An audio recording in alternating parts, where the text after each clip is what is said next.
Salam sejahtera, terima kasih karena bersama dengan saya di Nazilin Unity Channel. Malam ini kita dikejutkan sekali lagi dengan pendedahan di mahkamah berkaitan dengan Najib Tun Razak. Kali ini, lembaga pengarah SRC dilantik untuk melaksana kehendak Najib, kata bekas pengarah SRC. Pendedahan ini cukup mengejutkan kita semua kerana baru kita tahu bahawa lembaga pengarah SRC dilantik untuk laksana kehendak Najib. Wow, ini satu pendedahan yang luar biasa. Mahkamah Tinggi di sini pada hari ini diberitahu bahawa lembaga pengarah SRC Internasional Sendirian Berhad telah dilantik bagi melaksanakan kehendak pemegang saham syarikat berkanan, iaitu bekas Perdana Menteri Datuk Seri Najib Tun Razak. Bekas pengarah SRC Internasional Tan Sri Ismi Ismail, 59 tahun berkata, pada kebiasaannya dalam kes sebuah syarikat yang baru diperbadankan, lembaga pengarah diberi kebebasan untuk menggunakan kepakaran dan menyuarakan pandangan mereka untuk menentukan hala tuju syarikat dan usaha kerajaan yang ingin diteruskan. Apa yang cuba saya sampaikan di sini ialah, apabila kami dilantik ke entiti ini yang dinamakan SRC, kami tidak diberikan kebebasan yang membolehkan kami menyuarakan pandangan apa yang perlu dilakukan dengan syarikat ini. Itu bukan senarionya. Dalam SRC, sebaik sahaja anda dilantik sebagai ahli lembaga pengarah, anda dimaklumkan bahawa ini adalah arahan atau kehendak pemegang saham untuk dilaksanakan oleh pihak pengurusan dengan sokongan lembaga pengarah, katanya ketika disoal balas oleh Peguam Muhammad Farham Muhammad Safi yang mewakili Najib. Ismi memberi keterangan sebagai responden pihak ketiga pada prosiding saman 1.18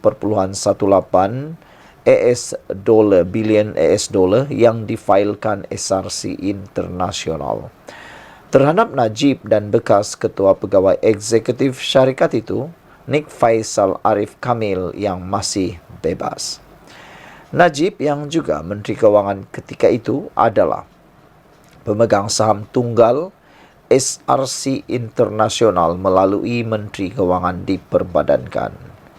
Disoal lanjut oleh Muhammad Farhan, Ismi berkata, ada ketika beliau berang dengan Nik Faisal apabila mengetahui syarikat itu tidak memfail dan menyerahkan akaun SRC Internasional bagi tahun keuangan berakhir 31 Mac 2013 kepada Suruhanjaya Syarikat Malaysia CCM yang ditetapkan September tahun 2012.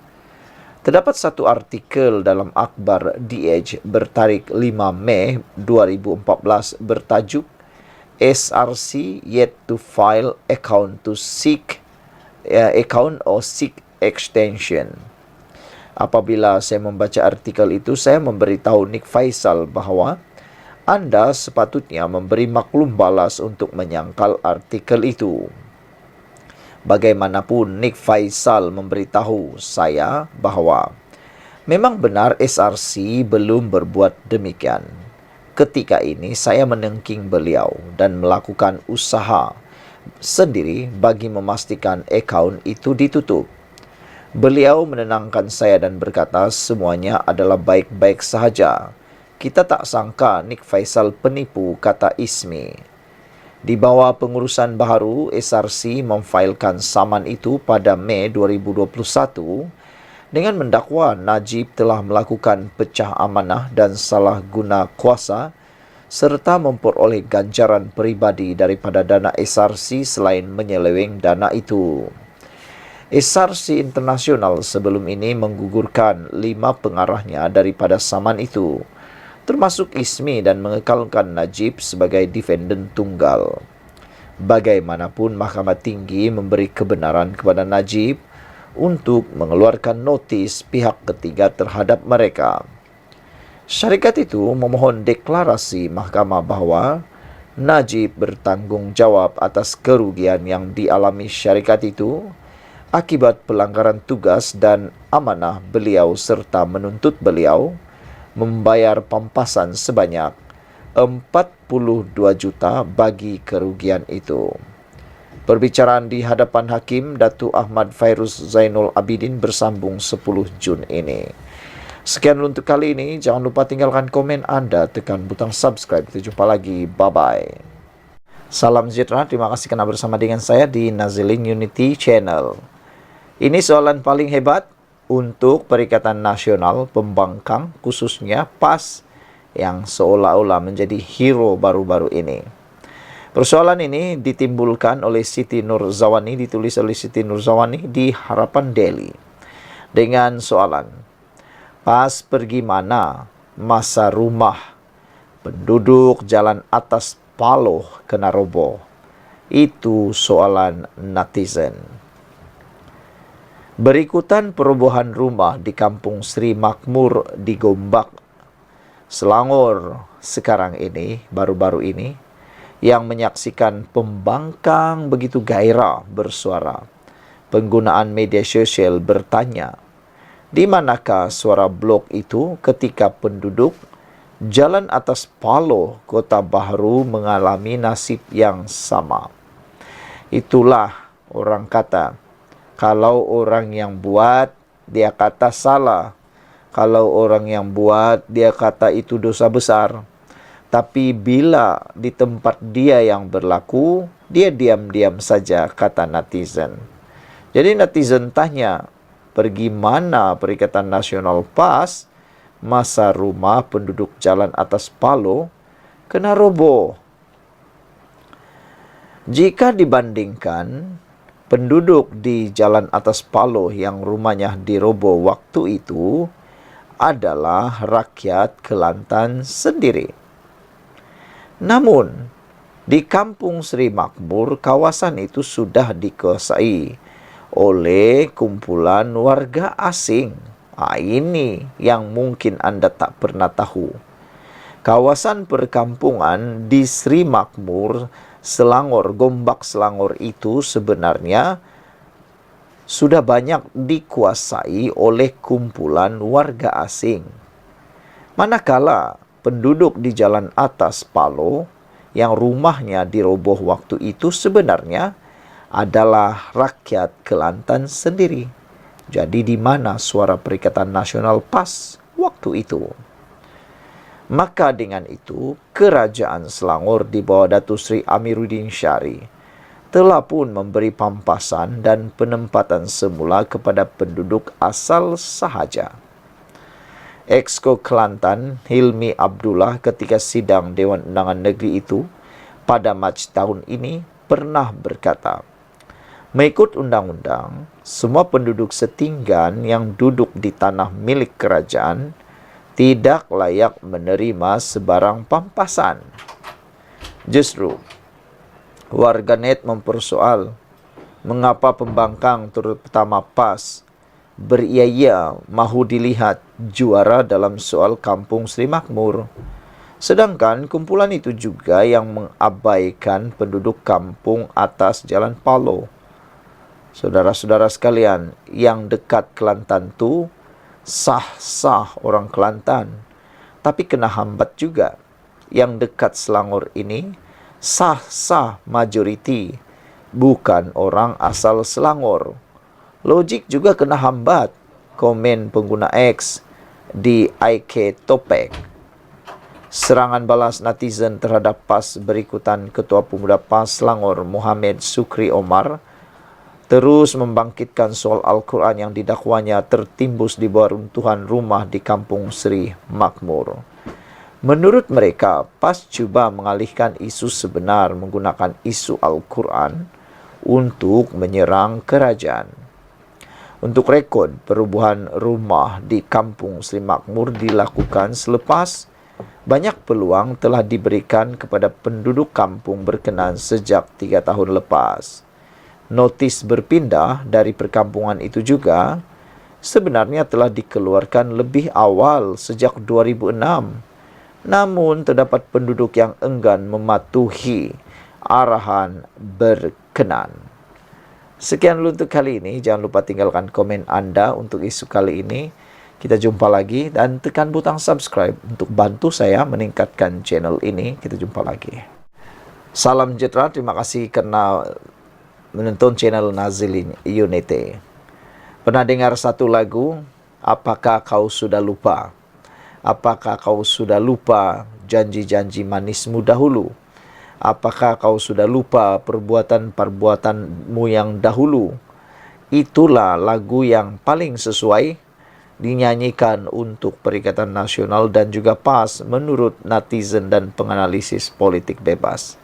Mereka kata, Tuan Ibrahim lupa, PAS gagal hapus judi semasa jadi kerajaan. Itu kata ahli EMK, pemuda PKR, wilayah persekutuan. Apabila mereka membidas timbalan Presiden PAS, Tuan Ibrahim Tuan Man yang berkata, kemenangan Islam mampu memperbetulkan dasar dan kemungkaran seperti perjudian. Namun demikian, mereka lupa, mereka pernah jadi kerajaan sebelum ini. Ketua penerangannya, Muhammad Azza Salahuddin, merujuk laporan yang disiarkan portal Haraka Daily semalam bertajuk Dosa terampun dengan sebab kemenangan Islam yang kini sudah dipadam. Muhammad Azza berkata, laporan itu penuh dengan kecelaruan dan bersifat dangkal. Tuan Ibrahim mengatakan, premis perjudian wujud kerana kelulusan diberi oleh pemimpin yang berkuasa dengan mendapat kuasa melalui pilihan raya. Adakah Tuan Ibrahim terlupa semasa PAS menjadi kerajaan selama 33 bulan di bawah Perikatan Nasional? PAS sendiri gagal untuk menghapuskan aktiviti judi dan kedai judi. Soalnya dalam kenyataan hari ini, saudara-saudara sekalian, 33 bulan itu bukan satu tempoh yang pendek. Ya, lebih daripada 1 tahun. Kalau benar PAS serius mahu mengotakkan janji, serius mahu melakukan apa yang mereka mahu lakukan, yaitu menghapuskan semua premis perjudian, pastilah selama 33 bulan itu boleh dilaksanakan. Tapi tak terjadi apa yang dikatakan itu. Kalau mungkin 3 bulan, mungkin sukar. Tapi kalau 33 bulan, pastilah boleh dilakukan apa yang dijanjikan itu. Dalam laporan Haraka Daily itu, Tuan Ibrahim antara lain berkata, kemenangan Islam dalam pilihan raya akan menyebabkan dosa golongan terdahulu diampunkan seperti dinyatakan Allah di dalam Al-Quran. Memetik sirah kemenangan Rasulullah, dia berkata, keampunan ilahi disebabkan berlaku perubahan kepada pentadbiran yang menghapuskan maksiat yang telah dibenarkan oleh pentadbiran terdahulu. Malah katanya, pentadbiran itu mendapat kuasa hasil sokongan rakyat terdahulu yang menyebabkan semuanya bersekongkol dengan maksiat itu. Bagaimanapun, Muhammad Azza berkata keadaan lebih teruk semasa PAS menjadi sebahagian daripada kerajaan. Apabila cabutan khas judi dinaikkan daripada 8 kepada 22 kali setahun. Lebih hina dan jijik lagi kegagalan PAS untuk menghapuskan judi serta menaikkan cabutan khas judi semasa menjadi kerajaan bukanlah hasil daripada menang pilihan raya, tetapi hasil daripada tebuk atap yang terbentuk daripada satu pakatan dan komplot jahat yang menjatuhkan kerajaan yang dipilih oleh rakyat. Katanya lagi, berhubung kenyataan Tuan Ibrahim berkenan kerajaan PAS di Kelantan berjaya menghentikan dasar yang bercanggah dengan Islam, Muhammad Azza membangkitkan kadar kemiskinan di negeri itu yang menurutnya membimbangkan. Dia membangkitkan data yang dikeluarkan Unit Penyelarasan Pelaksanaan ICU Kelantan yang mencatat golongan ketua isi rumah KIR miskin dan miskin tegar yang meningkat daripada 68.000 kepada 78.000 setakat 31 Januari lalu. Setelah bertahun pas mentadbir Kelantan, kemudahan infrastruktur dan penyediaan air bersih kepada rakyat sendiri, Kelantan sendiri pas gagal untuk laksanakan, sehingga rakyat Kelantan mula rasa terbeban. Kata beliau, nasihat saya kepada para pemimpin PAS supaya berhentilah daripada menggunakan nama Islam sebagai modal politik murahan untuk menipu rakyat. Buktikan kehebatan Islam itu daripada perbuatan dan bukan hanya daripada penipuan halusinasi, kata beliau lagi. Saudara-saudara sekalian, itu adalah komen daripada pemuda PKR AMK wilayah Persekutuan, yaitu Muhammad Azza, apabila membidas kenyataan Tuan Ibrahim tentang kemenangan Islam mampu memperbetulkan dasar dan kemungkaran seperti perjudian. Namun demikian, laporan itu telah pun dipadam oleh Haraka Delhi, tetapi sempat diberikan komen oleh semua penganalisis politik. Persoalan besar, Tuan Ibrahim lupa PAS gagal hapus judi semasa jadi kerajaan. Sekian dulu Malaysia kita punya, kita jaga sama-sama, cintai Malaysiaku. Kita jumpa lagi. Bye-bye.